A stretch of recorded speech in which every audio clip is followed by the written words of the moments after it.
let us say this is some real-time data. So in real time, what happens? A lot of new orders could be getting placed. While new orders are getting placed, some of the orders might, customers might be returning the orders also. So this, let us say, is data that keeps growing. Okay, let us say this is data that keeps growing, means every day new transactions happen and those transactions keep getting entered over here. Now I'm going to enter this, okay.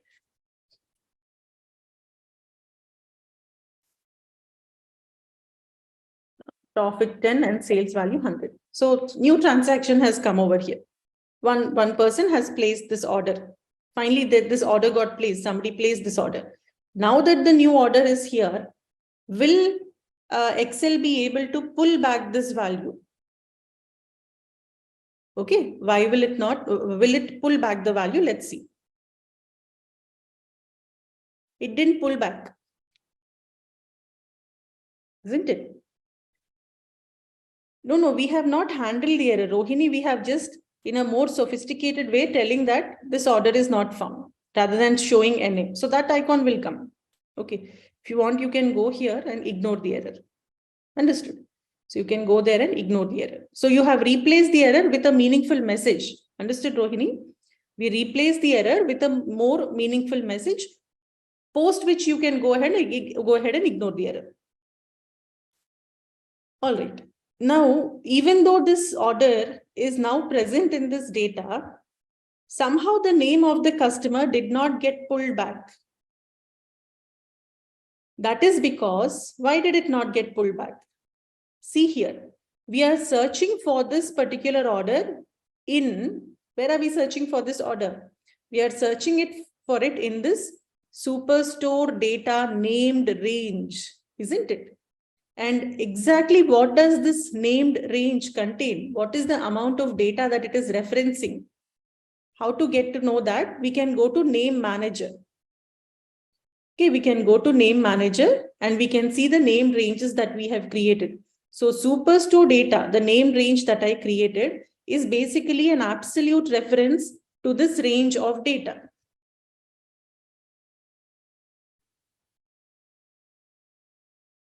Okay, it is an absolute reference to the data. So A2 to D103. All right, A2 to D103. And the new transaction which happened is in cell A104 to D104. So it's only taking up to this. The new transaction which got inserted is not in that named range. I hope you all understood the scenario here. That is the reason why it is not able to pull back the value. All right, now what to do? How do we handle it in a better way? How can we handle such scenarios where the data is ever growing? With real-time data, it is dynamic. It keeps changing. New records keep getting inserted. Some existing records might be getting deleted. So how do we keep it up to date? There are two ways of handling this situation or this scenario. One way of handling this is, if you feel your data is dynamic and we can't just give a static range of values, one thing that we can do is we can convert this into a table. Okay, so what I will do is I will delete this transaction for now. Okay, and whatever data I have, I'm going to convert this into a table. This is a range which I'm trying to convert into a table. How? By just clicking anywhere in the table. Okay, click anywhere in the table and then do a Control A to select the entire data. You can see how it selected all the records, and then do a Control T. Okay, click anywhere in the table, do a Control plus A in order to highlight the entire data, and do a Control plus T in order to convert that into a table. All right, so where is the data for your table? It is in this range. And my table has headers, isn't it? The first value that you see in every column is basically the name of that column. So my data has headers. Now I'll go ahead and click on OK. This becomes a table. How do we know that this is a table and not a range? Because if it is a table, if at all you're working with a table, a new option will come on the toolbar, on that ribbon. Table option comes on the ribbon. All right. Okay. So, and here a new ribbon comes for the table, and you can see a lot of ways in which you can present your data. Different color schemas are there. Anyway, we'll leave it. This is table 1. All right. We can give a name to the table. Let's give some meaningful name to this table. I will call it Superstore table. Okay, Superstore table. Enter. So I've given a name to my table. Let's go back and let me just delete everything. And I'm going to rebuild the VLOOKUP. Equal to VLOOKUP. The lookup value is this. Now, where am I trying to search for it? I'm trying to search for it in a particular table. All right. So I'll give the name of the table, which is, you see, Superstore table. As I start typing in, the autocomplete feature is giving me the references. Superstore table. I need to search for that particular value in the Superstore table and pull back column number 2 with an exact match. It came, and if I click here, okay, it's able to pull back everything except for this, because that does not exist as of now. As of now, it doesn't exist. Similarly, let us do this with the insert function. Formula, let's insert a VLOOKUP, looking up for this value. And where are we looking up for it? In the Superstore table. Okay, I want to pull back column number 3.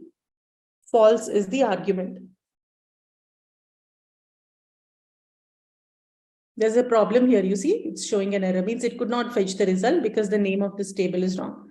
Now it's able to bring back the result. So here you can verify. Done. And I will simply copy it down.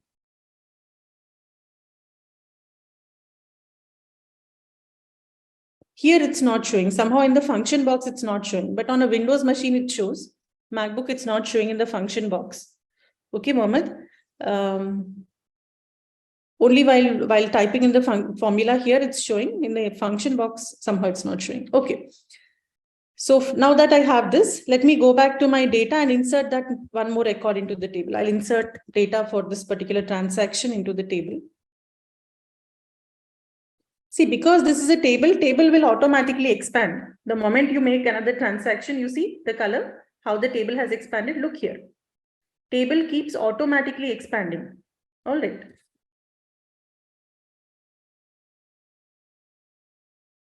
If this is my data, a new record got inserted into the table. Now let me go here.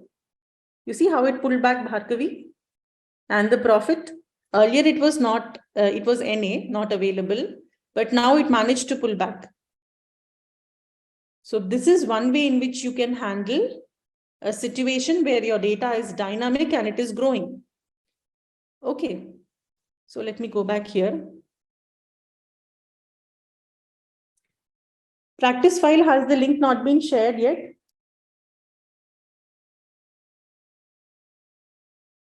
Naveen, that's the next option we are going to see. So the link to the files will be shared to you both in YouTube chat and also on the LinkedIn live chat. You can download you can refer to the data sources from there and practice. It will be shared today. Okay. So one way of handling is you convert your range into a table. Tables keep ever expanding. So even when new transactions happen, when new records are inserted, they will be handled automatically. You don't have to go back and keep changing the range. Okay. The other way of handling this is, I will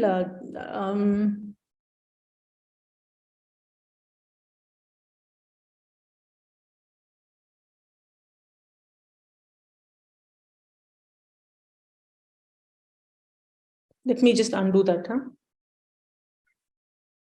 because I don't want that record. Let it continue being NA. Let me go back here. Okay. Okay, back to the range. Okay, back on my range, and I'm not having any table anymore over here. Now what we'll do is the other way of handling it. Okay, when your data is ever expanding, the other way of handling it is you go ahead and select the columns from here. Getting it? Earlier, I was selecting the data like this, only the data I was selecting. And therefore, when a new transaction happened, a new record got inserted, because I was making an absolute reference to that range, it didn't include the newer transactions happening. So now what I will do is I will create a named range. First, maybe I'll clear all the named ranges, delete them. Okay, I'm going to create a named range, but by going to the column, by selecting the column from here. Okay, so the entire column like this, like this, like this. So what happens? The whole column is selected. You see now, everything is selected. Now we'll give a name to this range. I'm calling it Superstore range. Okay, and I will hit the enter key. Now let's go back and build the formula referring to that range.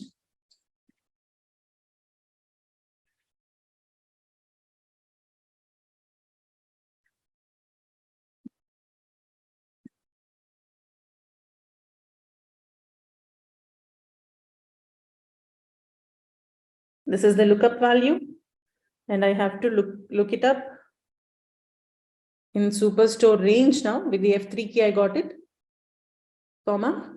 I'm supposed to bring back column number 2 and false.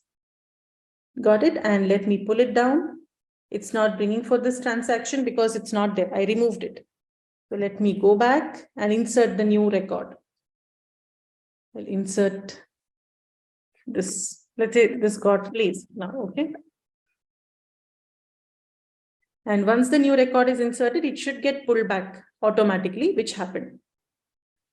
How did it get pulled back automatically? Because we are using the range now. How was this range created is what matters. How was this range created? It was not created by selecting the values, but by selecting the names of the columns over there.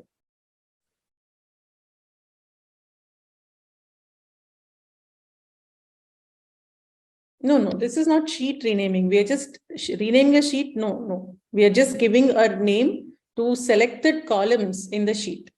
So it's not completely renaming a sheet. Okay.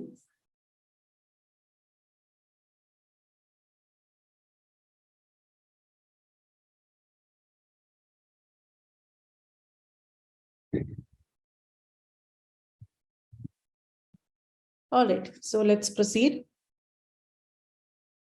Total number of columns in an Excel. See, like this A, B, C, D, like that, you have a lot of columns. We have around 16,000 columns. I think it keeps going on. Depending on how much data you want to put, you can put. Okay. All right.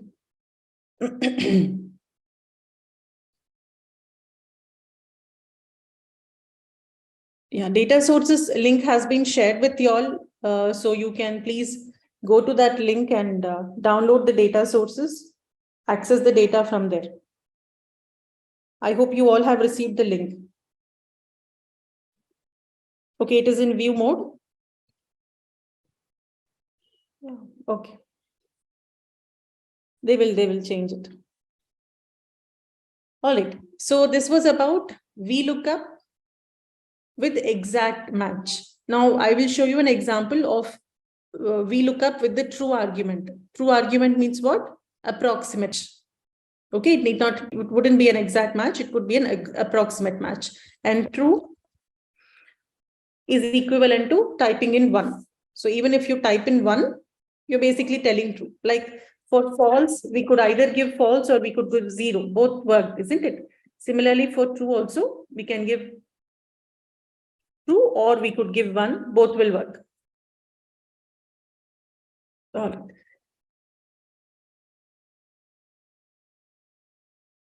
So we look up with true argument. Now look at this data here to understand this concept.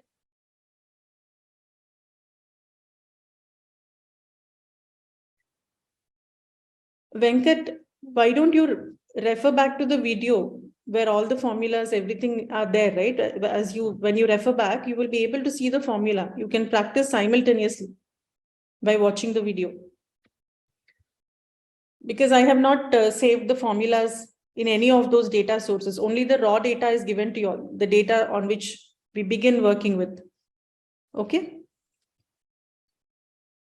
So whatever you have learned, you type it and practice by referring back to the video rather than copying the formula from somewhere. All right. So let's continue. Here is the data. Let's try to understand this data. These are selling prices of various products. Okay. Depending on the selling price, VAT is applied, value added tax. Okay. VAT is applied on the product. So for all the products whose price range is in this range, products with the selling price in the range of 1,001 to 2,000, VAT to be applied is 5%. For the products in the range with the selling price in the range of 2,001 to 5,000, VAT is 10% that is supposed to be applied. And for this range, 20% VAT should be applied. And in this range, 30% VAT should be applied. Okay. Right. Rajesh, for now, we are dealing with data in a single Excel across multiple sheets. We're not dealing with multiple Excels. All right. So this is our data. Lower end you can see, higher end you can see, and the tax, value added tax, VAT on that product for whatever product. Now, what is given to us is the selling price of a product. So if the selling price is 15, we need to look up in this range or in this data, and we need to figure out what is the VAT to be applied. Okay. If the selling price is 2,500, what is the tax to be applied? Do you see 2,500 anywhere over here? No, right? It is not there. If it was there, then we could have gone for an exact match, 2,500 matching with 2,500 and then fetching the tax. But here it is not there. So exact match, which uses the argument false or the number 0, is not going to work in this case. In this case, I'll have to go with approximate match. And to use approximate match, data in the first column should be sorted in ascending order. Okay, if you're using the true argument where you're going for an approximate match, the prerequisite or the condition for it to work is the data in the first column in that range that we are looking up in the table array should be sorted in ascending order. Now that is the only prerequisite and it has been followed over here. Now, how do we write a lookup function? The way we write the lookup function is the same. No change to the way you write the lookup function. Is equal to VLOOKUP. Then what? The lookup value is 1,500. This cell, the data in this cell. The place where I'm supposed to look up for that value is this range. Okay, I'll just select it because it's small data. I can directly select it. And I'm going to lock it in place by using absolute referencing. And then the column index number means which column are we trying to pull back? This is column 1, lower end. Higher end is the second column. VAT is the third column. So column number is 3, comma. Now I'll go with approximate match. So I'll have to type in true or select true from here. Okay. And when I click on the enter key now, when I apply that formula, you see it pulled back 5%. Why? Because 5% falls in this range. I mean, 1,500 falls in this range. And for this range, the VAT is 5%. So did you all understand the difference between a true match and a false match, approximate match and an exact match now? Let's do it one more time for practice. Equal to VLOOKUP. What are we trying to look up now? This value, comma, where in this range? In this range, comma, which column are we trying to pull back? Column number 3. And the argument should be true. For true, what we can do is we can give 1. Okay, in the previous case over here, I typed in true or I selected true. Now I'm just giving 1 because 1 means true. 0 means false. So let's make it absolute reference. by pressing F4, F4 again, enter, and you can see 10% has been brought back. We don't have 2500 over here. It is not an exact match, but 2500 falls in this range based on which it managed to return this value. Then 20,000, let us copy it down. If I copy it down, you can see for 20,000, which is above 10,000, it goes and it fetches 30%. And for 10,000, it's fetching 20%.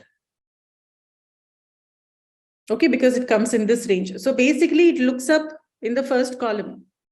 Okay, it looks up in the first column. That is why I'm saying that it has to be sorted in ascending order. After 1000, the next value is 2001. So what will be this? This will be here. Okay, then this will be here, that way. So that's the difference between true argument and false argument.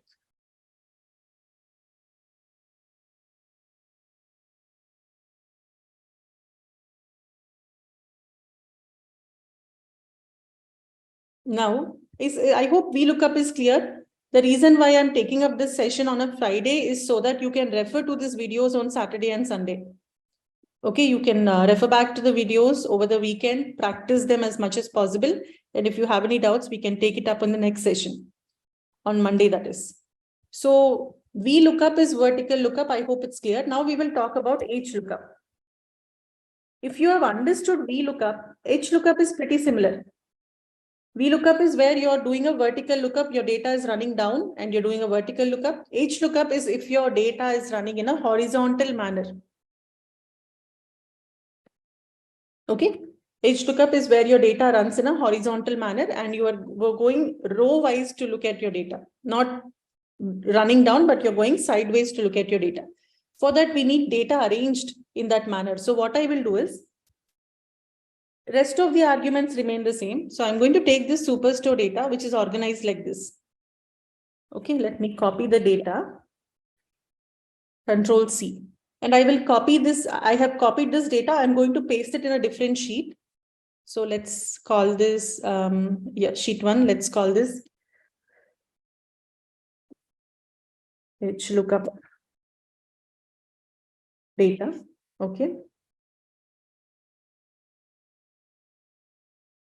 And what I will do is, I am going to paste that data which I copied over here using the paste special option. Okay, once I go with paste special, let's see what happened. Did the copy part go? Me copy it, go here, and I'm going to use paste special. And when you do paste special, okay, where is the paste option again? Here on the home ribbon, the first option itself is paste. Rather than clicking on the paste button, you have to click on the drop down arrow, which gives you a lot of other options. Okay, how you might want to paste the data. The last option there is paste special. No, don't go with Control V, it will not work. Go with paste special. And here we get the window. And there is one checkbox here called as transpose. So what will transpose do is whatever data is stored vertically column wise, it will flip it. Okay, it will flip rows to columns and columns to rows. So columns will now get arranged as rows. So let's see. Look at that. Okay. Let me select it. Overall, I will change. Okay, let me just overall maybe just increase the size of that data. 16. Fine. So this is our column header now. These are row headers now. Earlier we had column headers, right? Earlier we had column headers. Order ID was the name of this column. This is the name of this column. This is the name of profit column. Profit is the name of the third column. And sales is the name of the fourth column. Now with by transposing it, what did I manage? When we transpose it, what happened? Column headers have become row headers. Columns have become rows. So this is order ID, which is one row, customer name is one row, profit is one row, sales is one row. Now, by looking at the data present here, let us say we need to pull back information here. Okay, so I'll just delete everything that I did here. So this time I would like to reference the data in the HLOOKUP sheet, horizontally arranged. So let me do I'll just go with the range. Okay, I'm selecting the complete range where even we have this value also. So the complete range is selected.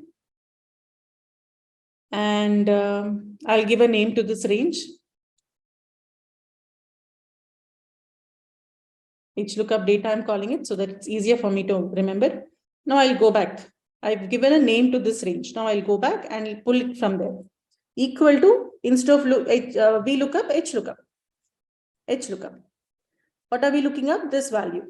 Where in the table array, HLOOKUP data array. Okay. And what is the row number? This is the only argument that changes when you use HLOOKUP. In VLOOKUP, we were using column number. The third argument was the column index number. In HLOOKUP, it is the row index number. Which row are we supposed to pull back? We are supposed to pull back data from row number 2. And we need an exact match, so I'll go with false. There. Okay, we can do this again even by using the insert function. I'll insert the function. This time I would like to insert HLOOKUP. And the moment I insert this function, the arguments will get populated. I need to give in the arguments. I'm searching for this. Where am I searching for it?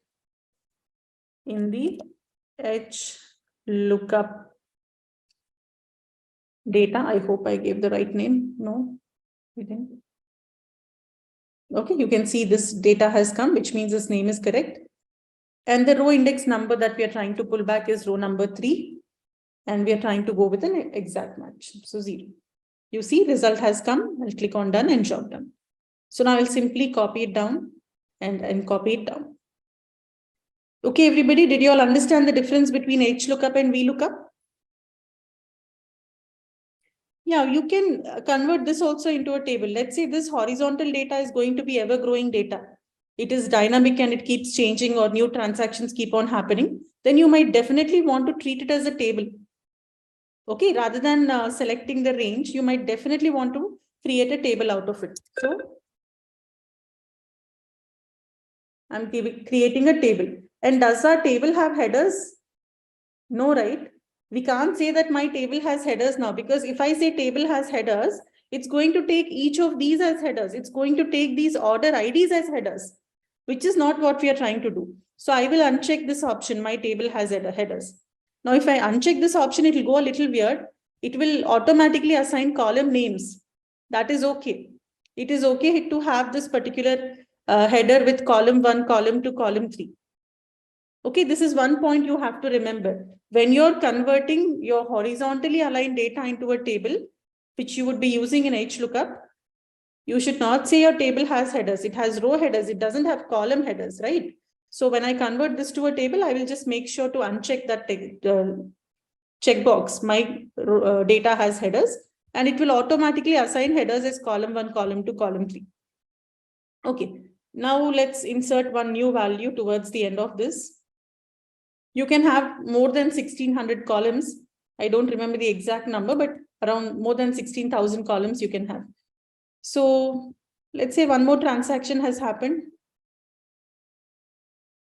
Okay, let us just give this all twos. So it'll be easier to remember. And some XYZ person placed this order, gave a profit of $1,000, $10,000, and selling price 20,000. Okay, this is my data. So as new records keep getting inserted, new columns keep getting inserted, the table will grow. And now I'll go back here and I'll reference that table to pull back the data. How will you reference the table to pull back the data? It remains the same. Equal to HLOOKUP. The value is this, and we are pulling back data from a table array. I did not give a name to the table, right? Okay, let's see. Yeah, I better give a name and come back here.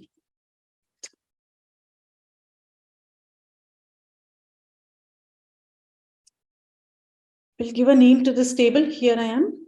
And here I have to give a name to the table. On the table ribbon, okay, on the table ribbon, here we'll give a name to our table.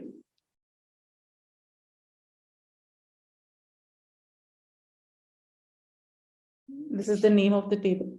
Already exists. So let me say, okay.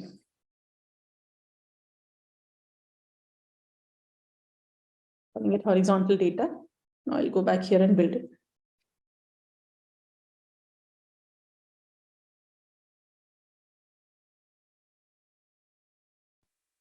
F3. Okay, F3 gives only the range. This I have to type in and then it will come. So horizontal data, okay, structured reference to the data set, comma, row number 2, and with an exact match. Okay, so let me just double click here.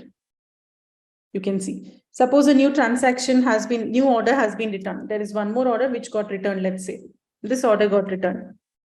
What will happen? We copy it down. XYZ was the person who returned it and it came. Understood? So when you have ever-growing table, you can just definitely make it a table. Whether the data is horizontal or your data is vertical, it does not matter. You can convert it into a table and apply the VLOOKUP and the HLOOKUP functions. Okay. So yeah, that's about what we had to cover today, and we managed to complete everything.